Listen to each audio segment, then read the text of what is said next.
gracias, Señor, por este tiempo de compartir tu palabra, por tu cuidado y tu misericordia con cada uno de nosotros, Señor. Señor, con un corazón sincero y confiado, venimos a presentar en oración y ruego las diferentes peticiones que nuestros hermanos han expresado hoy y también aquellas peticiones que no se han mencionado, Señor, pero que usted conoce. Amado Dios, las ponemos delante de ti, sabiendo, Señor, que para ti no hay nada imposible. Clamamos para que tú hagas conforme a tu santa voluntad en cada una de ellas. Te lo pedimos en el nombre de Jesús, que es el Cristo, el Hijo del Dios viviente. Amén y amén. Amén, amén. Amén. Hermano Eric, el tiempo es tuyo. Bueno, muchas gracias, hermano Naamán y hermanos, por su fidelidad al Señor. Voy a compartir con ustedes pantalla. Ya estamos transmitiendo por Facebook Live también. Entonces, vamos a ver. Ok, ya vi que ya se está compartiendo. Permítanme un momento.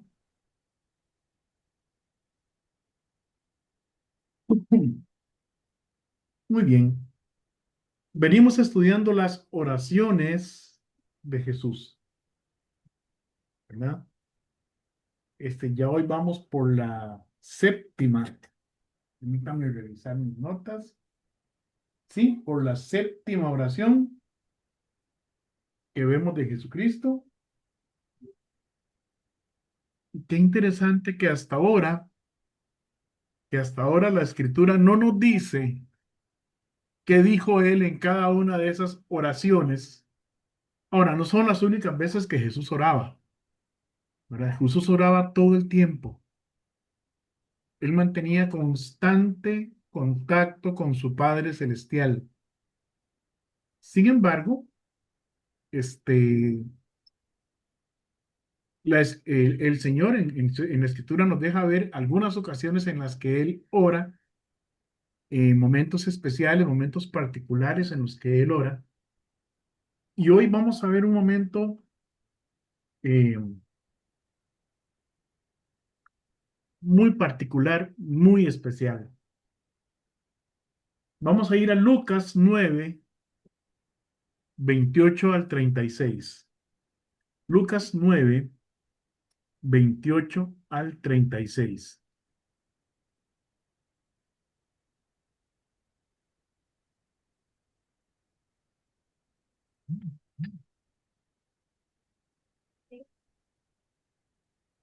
Bien, ya lo tienen. Dice así: aconteció como 8 días después de estas palabras, o sea, Jesús había dicho algo antes de este pasaje, que tomó a Pedro, a Juan y a Jacobo y subió al monte a orar. ¿Sabían ustedes que solamente Lucas? Déjenme atender un momentito a doña Ligia Pizarro, que creo que está intentando conectarse. Vamos a ver. Le voy a mandar un enlace a doña Ligia Pizarro, como el que le mandé a Josué, para ver si ella se puede conectar. Y ya continuamos con la lectura. Disculpen por favor la interrupción, mis hermanos. Un segundito.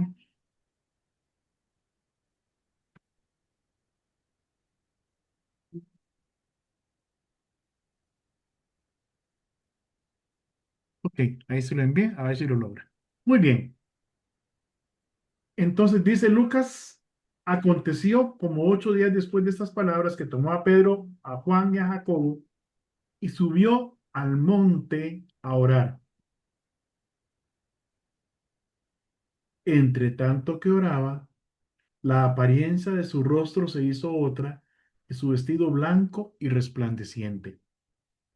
Y he aquí dos varones que hablaban con él, los cuales eran Moisés y Elías, quienes aparecieron rodeados de gloria y hablaban de su partida que iba Jesús a cumplir en Jerusalén. Y Pedro y los que con él estaban, rendidos de sueño, mas permaneciendo despiertos, espero que así no haya ninguno acá, ¿verdad? Vieron la gloria de Jesús y a los dos varones que estaban con él. Y sucedió que apartándose ellos de él, Pedro dijo a Jesús: Maestro, bueno es para nosotros que estemos aquí, y hagamos tres enramadas, una para ti, una para Moisés y una para Elías, no sabiendo lo que decía. Mientras él decía esto, vino una nube que los cubrió y tuvieron temor al entrar en la nube. Y vino una voz desde la nube que decía: Este es mi Hijo amado, a él oíd. Y cuando cesó la voz, Jesús fue hallado solo, y ellos callaron. Y por aquellos días no dijeron nada a nadie de lo que habían visto. Permítame un momentito, por favor.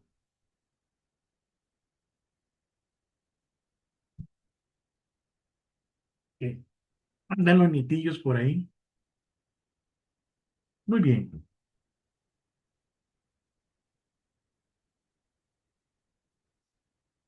Entonces vamos a ver la transfiguración de Jesús.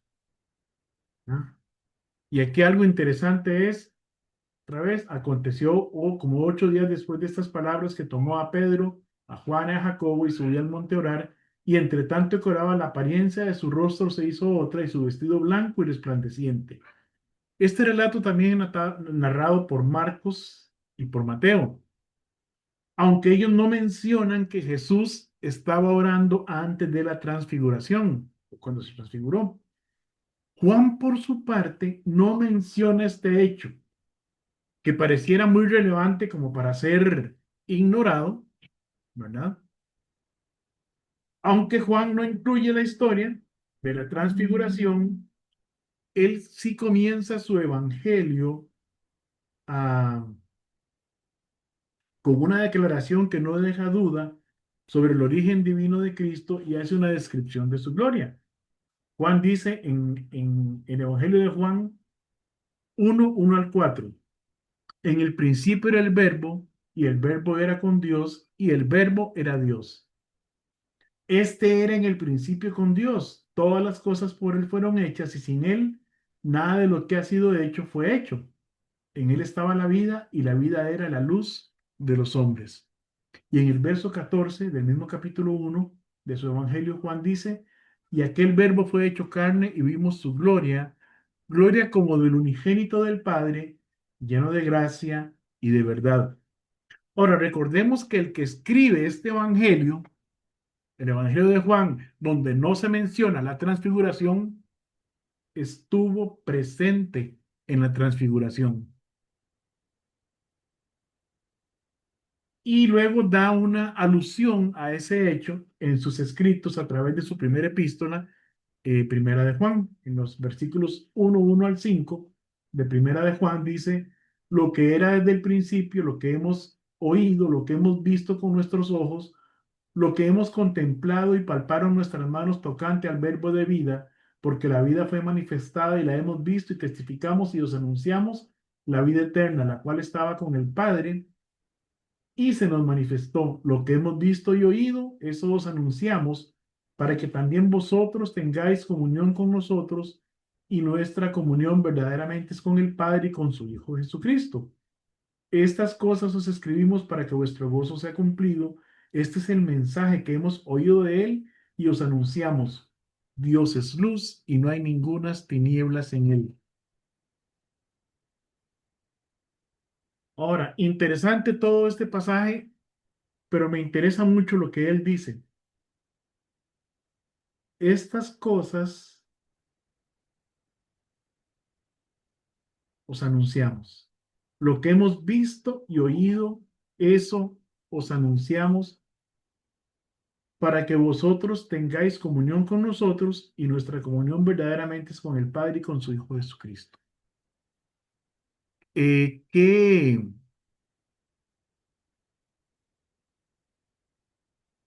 ¿Cómo se llama? ¿Qué hablamos nosotros con los demás,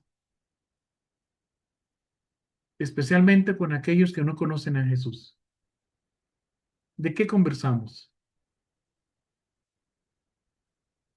¿Cuáles son los temas y en qué aterrizan esos temas cuando hablamos con personas que no conocen a Jesucristo como su Salvador personal? Hablamos de lo que le pasó al vecino o a la vecina, hablamos de lo que salió en las noticias, hablamos del partido de fútbol, del campeonato o de las eliminatorias al mundial, hablamos de lo que pasa en la campaña política. Aprovechamos para encarrilar esos temas de conversación que nos abren la puerta hacia otras personas, encarrilarlos hacia la conversación con Dios, para hablarles de Cristo a esas personas. O hablamos con las personas de cualquier cosa menos de Jesús. ¿Qué hacemos? ¿No? Vamos a ver, bienvenido, don Luis Calvo, que Dios te bendiga. Buenas noches, bendiciones a todos. Lo que hemos visto y oído, eso os anunciamos. Hermanos, ¿qué hemos visto y oído nosotros? Hemos visto cómo Cristo ha cambiado nuestra vida a través del tiempo, cómo nos ha transformado a la imagen, a su imagen, cómo Dios Padre nos ha ido conformando a la imagen de su Hijo Jesús. Le contamos a otros lo que Dios ha hecho en nosotros.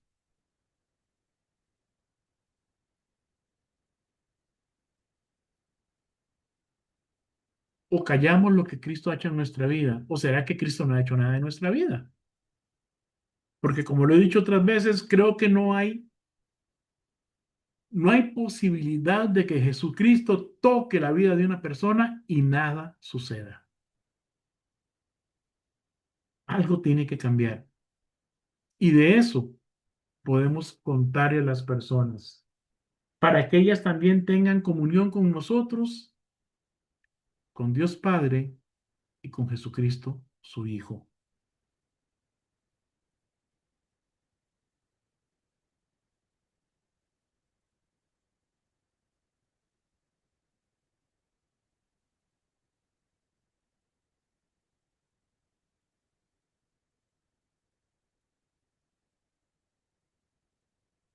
Dicen los versículos 30 y 31, y he aquí dos varones que hablaban con él, los cuales eran Moisés y Elías, quienes aparecieron rodeados de gloria y hablaban de su partida que iba Jesús a cumplir en Jerusalén.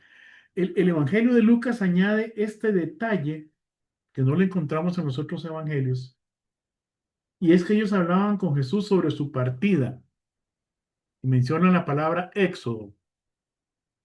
Es decir, no se está refiriendo solo a la muerte de Cristo en la cruz en Jerusalén, sino a que luego resucitaría y partiría al cielo, a retomar su gloria, la que tuvo antes de hacerse hombre y venir a este mundo para salvarnos. Esto demostró que el sufrimiento de Cristo no era un fracaso, sino parte del plan divino preestablecido y profetizado. Hay quienes han dicho que Elías y Moisés estaban dándole ánimo a Cristo por lo que iba a padecer en la crucifixión. Sin embargo, la Biblia no menciona eso. La Biblia no dice qué le dijeron, simplemente dice Juan, hablaban de su partida, perdón, dice Lucas, hablaban de su partida que iba a cumplir Jesús en Jerusalén. Es decir, hablaban de lo que Cristo vino a hacer en esta tierra, era morir en la cruz para quitar los pecados del mundo, para salvar, para darle a la humanidad la oportunidad de la salvación, luego regresar con su Padre al cielo. Es decir, hablaban con Jesús sobre su muerte y resurrección. es interesante que estos dos personajes sean los que se presentan con Jesús, Moisés y Elías. Moisés representa la ley y Elías es un profeta. Juntos dan testimonio de que Jesucristo es el cumplimiento de la ley y de los profetas. Pero aquí hay algo más interesante. El otro día alguien me preguntó sobre un tema de teología que es el sueño de los justos. Es decir, que dice que una persona, un cristiano muere y queda como un estado latente. Ya llegó y no va a pasar nada con esa persona hasta que venga Cristo de nuevo. Eso se conoce como el sueño de los justos, ¿verdad? Sin embargo, este pasaje y otros más que vemos ahí, por ejemplo, la historia del rico y Lázaro, los héroes de la fe en Hebreos 11, y este pasaje en particular, demuestran que las almas de los salvos no están en un estado suspendido.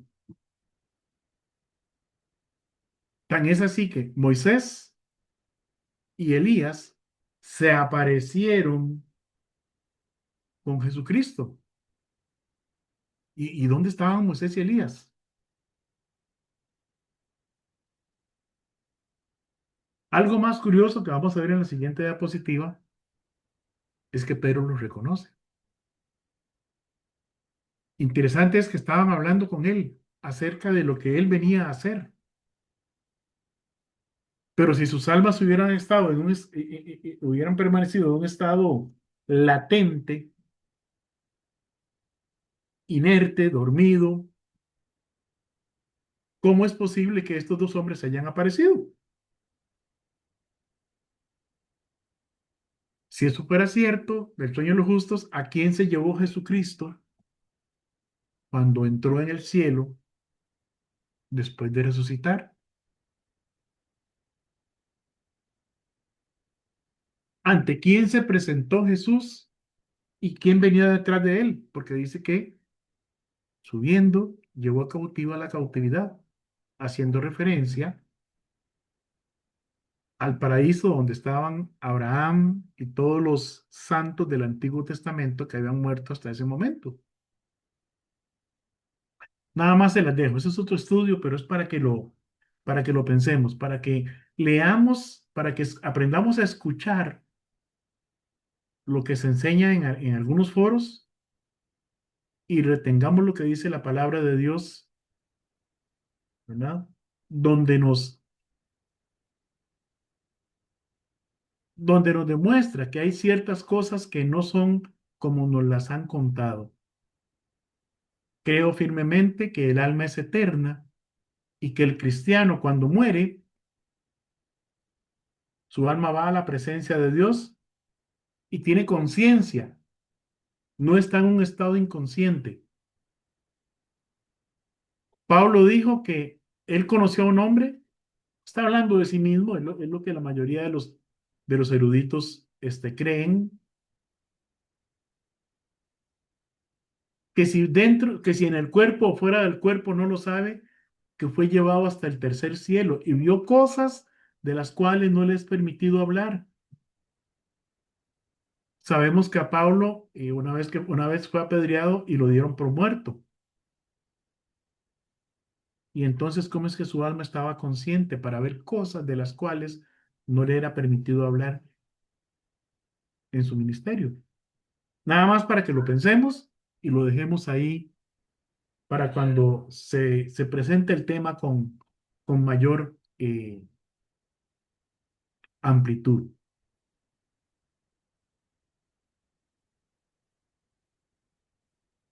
Versos 32 y 33.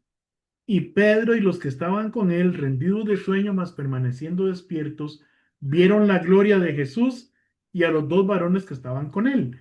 Y sucedió que apartándose ellos de él, Pedro dijo: Jesús, maestro, bueno es para nosotros que estemos aquí. Y hagamos tres enramadas, una para ti una para Moisés y una para Elías, no sabiendo lo que decía. Ahora sí, ¿cómo reconoce Pedro a Moisés y a Elías si estas personas vivieron cientos de años antes de que Pedro viniera a este mundo y murieron cientos de años antes de que Pedro naciera? Si los conocía era por referencia bíblica, como nosotros, como que ahorita se apareciera Pedro, Jacobo y Juan por ahí y que alguno de nosotros diga, mira, Pedro, Jacobo y Juan, si nunca los hemos visto. Y Pedro nunca los había visto y sin embargo lo reconoció. Ahora, la Biblia no lo explica. Así que no vamos a elaborar teorías sobre cómo esto fue posible. Si Dios se lo reveló, si fue que en la conversación Jesús se dirigió a Moisés como Moisés y a Elías por su nombre también, la Biblia no lo dice. Así que no vamos a hablar donde la Biblia no habla. Lo que sí es relevante en este pasaje es que ellos, Pedro, Jacobo y Juan, vieron la gloria de Jesús. Y entonces nos podríamos decir a nosotros mismos, claro, ellos pudieron madurar y hacer grandes cosas para Dios porque vieron su gloria con sus ojos físicos. Y algunos lo tomamos como excusa para justificar nuestra mediocridad como creyentes. Pero ¿qué dice por ahí? Bienaventurados los que sin ver creyeron. Sabe que nosotros no hemos sido testigos presenciales de ninguna de estas cosas. Y somos bienaventurados porque sin ver creímos. Quizá no vemos la gloria de Cristo porque estamos desligados de ciertas disciplinas espirituales como estudiar, no solo leer, sino estudiar, escudriñar la palabra de Dios. Porque nos hemos alejado de la oración. No se trata de orar solo por los alimentos o antes de irnos a dormir, como una oración repetitiva, tradicional, para que los chiquitos aprendan a orar de alguna manera. Una oración sin propósito, sino esa oración que desarrolla una relación con nuestro Dios y Padre. Recordemos que Él no necesita de nosotros, pero que nosotros sin Él no tendríamos esperanza de vida eterna. Y luego, obviamente, testificar. ¿Qué decía Juan? Lo que hemos visto y oído, eso os anunciamos. Hermanos, estamos anunciando el mensaje de Jesucristo a otros. Estamos haciendo lo posible porque los demás sepan de nuestra identidad en Cristo, no solo a través de un tratado o a través de nuestras palabras, sino más importante que eso, a través de nuestra vida. No estoy diciendo que sea fácil. Requiere disciplina, requiere valentía, requiere convicción verdadera y una clara concepción, un claro concepto de nuestra identidad en Cristo. ¿Quiénes somos en Cristo Jesús? Pues somos hijos de Dios, somos hijos del Altísimo y reinaremos con Cristo cuando Él venga. Y eso, hermanos, es mucha responsabilidad como para no tomarla en cuenta.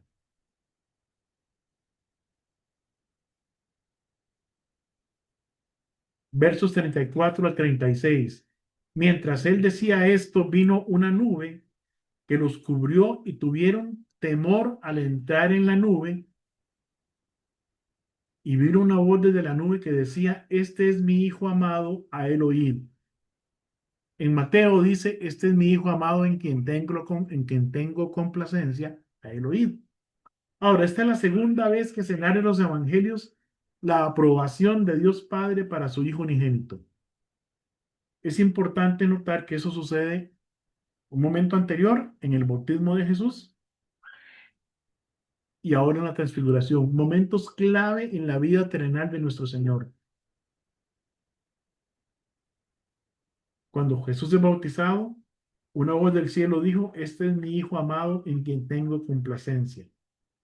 En esa ocasión, Jesús manifestó su obediencia al pedirle a Juan que lo bautizara. Dice Mateo 3, 13 al 17. Entonces vino de Galilea Juan al Jordán para ser bautizado por él. Perdón, entonces Jesús vino de Galilea a Juan al Jordán para ser bautizado por él. Mas Juan se le oponía diciendo, yo necesito ser bautizado por ti, y tú vienes a mí.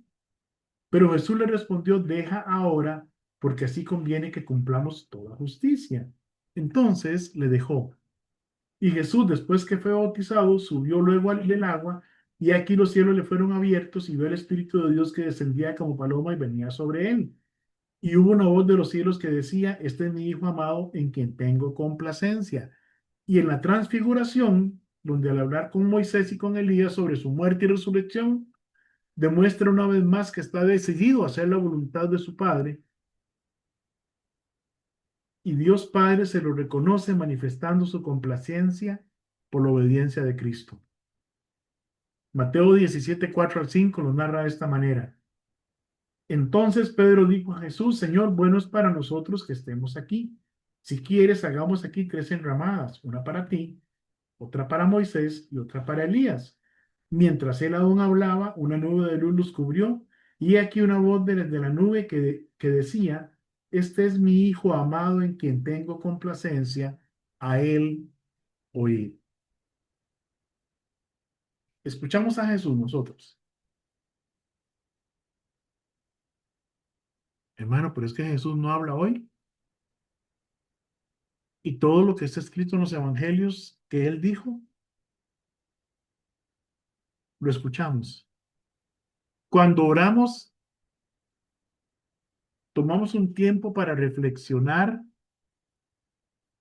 para sentir en nuestros corazones la voz de Dios, para sentir esa conexión con Él, para poner en sus manos nuestros pasos del día, nuestras decisiones. No, Señor, ayúdame porque hice tal cosa, sino, Señor, guíame porque quiero hacer tal cosa. Y hay una tremenda diferencia en eso.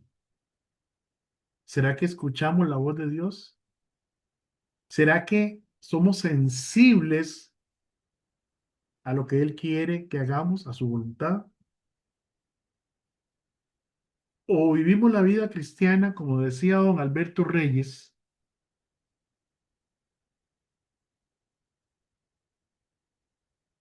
como tradición? Somos cristianos tradicionales. ¿Por qué? Porque mi abuelito era cristiano, de hecho era pastor, el mío no. Este, porque mi papá era cristiano, era diácono, porque me casé con una cristiana. ¿Vivimos por tradición o vivimos por convicción? ¿Somos religiosos o somos, ¿cómo decirlo? Cristianos de verdad. Somos imitadores de Cristo. Tratamos de vivir como Él, pero no por nuestras fuerzas, sino por lo que el Espíritu Santo hace en nosotros. Porque si usted no tiene el Espíritu Santo de Dios en su corazón, por mucho que se esfuerce, nunca va a ser conformado a la imagen de Cristo. Nunca va a ser transformado. Necesita arrepentirse de su pecado, pedir a Dios perdón, aceptar a Jesús como su Salvador personal, es decir, nacer de nuevo para ser un hijo de Dios. Dice Juan 1, 11 y 12, a los suyos vino y los suyos no le recibieron, mas a todos los que le recibieron, a los que creen en su nombre, les dio potestad de ser hechos hijos de Dios. Y si Dios tuvo que darles el derecho de ser hijos de Él, ¿de quién eran hijos antes? porque no todas las personas, es decir, ninguna persona que viene a este mundo y permanece sin Cristo es hija de Dios. Y si no es hija de Dios, solo hay otro padre y se llama Satanás. Jesús a los judíos les dijo, vosotros sois de vuestro padre el diablo y las obras de vuestro padre queréis hacer. Pero el creyente es uno que ha pasado por el arrepentimiento, ha reconocido su pecado delante de Dios, se ha arrepentido, ha pedido perdón, ha invocado el nombre de Cristo para ser salvo y entonces esa persona, Dios le adopta como hijo suyo y desde ese momento es un hijo de Dios, ha nacido de nuevo.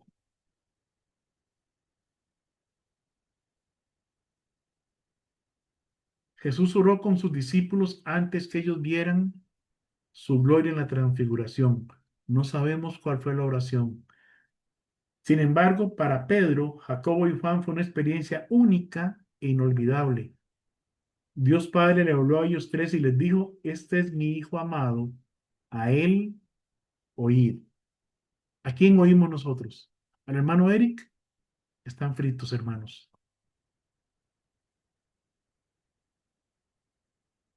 ¿A cualquier otro predicador? Están fritos, hermanos. Escuchemos a Jesucristo.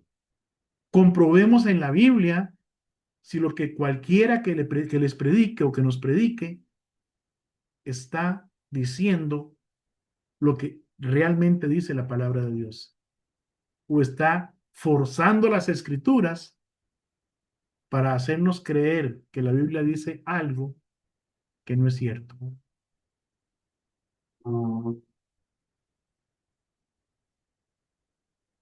Orar es una disciplina que nos conecta con nuestro Padre Dios. Buscar su rostro en oración y estudio de su palabra nos lleva a conocerle mejor y nos da un corazón dispuesto para hacer su voluntad. Es que yo no sé cuál es la voluntad de Dios. No puedes saberla si no estudia la Biblia y no puedes saberla si no pasa tiempo en oración. Pero yo se la voy a decir en una frase. Id por todo el mundo y predicad el Evangelio a toda criatura. Y esa es la voluntad de Dios para todos nosotros. Ahora, ¿cuál es la voluntad de Dios para un asunto particular en su vida? ¿Quiere Dios que usted sea pastor, misionero, evangelista, maestro? Eso usted lo puede averiguar de rodillas, a solas, con Dios. La luz que vieron los apóstoles en ese momento no venía de afuera de Cristo, no fue que del cielo lo iluminaron. Esa luz venía de su interior. Esa misma luz Él la ha puesto en nosotros y es posible que otros la vean y den gloria a Dios por ello. Dice Mateo 5, 14 al 16. Vosotros sois la luz del mundo. Una ciudad asentada sobre un monte no se puede esconder, ni se enciende una luz y se pone debajo de un almud, sino sobre el candelero y alumbra a todos los que están en la casa. Así alumbre vuestra luz delante de los hombres, para que vean vuestras buenas obras y glorifiquen a vuestro Padre que está en los cielos. ¿Qué ven los demás en nosotros? Cuando actuamos, cuando interactuamos con ellos, ¿qué perciben? ¿Qué ven? ¿Sabe? Los hijos de Dios debemos vivir de tal manera que nuestras buenas acciones sean un testimonio visible del amor y la verdad de Dios, para que otros glorifiquen a Dios por sus obras, por nuestras obras. El propósito de que su luz brille no es para recibir alabanza personal, sino para dirigir la atención hacia Dios. Tenemos que ser un modelo de conducta bondadosa y justa en todas nuestras relaciones, en nuestra vida diaria. No para nuestra propia gloria, sino para la gloria de Dios. La luz representa la verdad del Evangelio y las buenas obras que emanan de ella, para que los demás vean esas acciones y a través de ellas glorifiquen a Dios y reciban el mensaje del Evangelio. Es decir, debemos ser cristianos creíbles. Que cuando digamos que somos hijos de Dios y cuando somos cristianos, la gente nos pueda creer. Y no la gente que nunca nos ha visto, sino la gente que nos vio crecer. La gente que creció con nosotros. La gente que ha vivido años siendo nuestros vecinos, nuestros primos, nuestros hermanos, nuestros parientes, nuestros compañeros de trabajo, de colegio. Esa es la gente que tiene que ver a Cristo en nosotros. El Evangelio simboliza, el evan- perdón, el Evangelio es la verdad de Dios para la salvación. Cuando los cristianos vivimos lo que Cristo dice en su palabra, es decir, lo escuchamos a Él y lo obedecemos. Y recuerden que Él dijo, vosotros sois mis amigos si hacéis lo que yo os mando. Cuando vivimos con la guía y el control del Espíritu Santo de Dios, al igual que una lámpara que ilumina un cuarto, la vida de un creyente debe guiar a otros en medio de la oscuridad de este mundo. El objetivo final no es el reconocimiento personal, sino que ellos puedan reconocer a Cristo en nosotros y dar gloria a Dios por eso. Ojalá que cada uno de nosotros permita que el Espíritu Santo le conforme a la imagen de Cristo. Que cada uno de nosotros se deje moldear por Dios hasta que todos lleguemos a la unidad de la fe,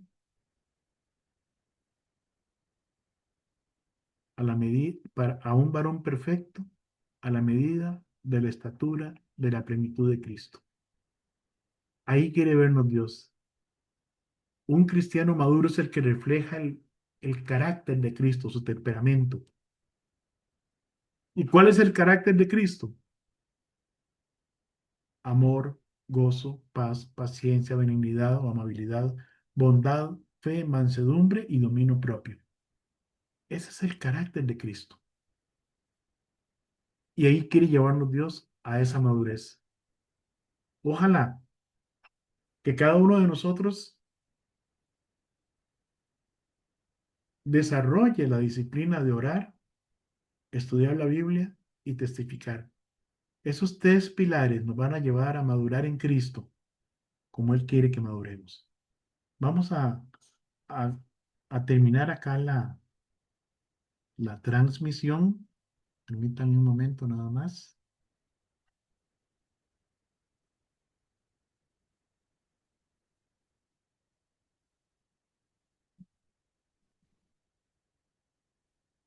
Vamos a decirle a esto, vamos a dejar de grabar.